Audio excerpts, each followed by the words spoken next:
One of the most common questions I get from group facilitators worldwide is this: how do I get quiet people to talk or contribute? Can you relate? Here's the first thing you need to know. Stop pushing them. The reality is you cannot force people to participate. They need to be pulled in willingly. Yes, this means you should always honor their choice, but that does not excuse a lack of effort on your part to encourage them. So here are 3 strategies I use to create the right sort of environment to invite conversation. First, always invite sharing in the relative safety of pairs or small groups first. Public speaking is terrifying for many people. Small groups just feel safer.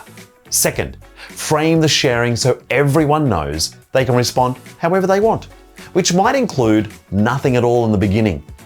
Give them permission to ease in. And third, be patient. Humans are comfort-seeking machines. Some of us just need more time before we feel comfortable enough to step into our stretch zone and lean in.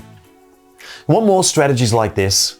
These are just some of the secrets you can unlock when you subscribe to Playmeo's activity database. A link to subscribe can be found below. Oh, and if you like what I've shared here, you can like and subscribe to our channel below too. Thank you so much for watching and have fun out there.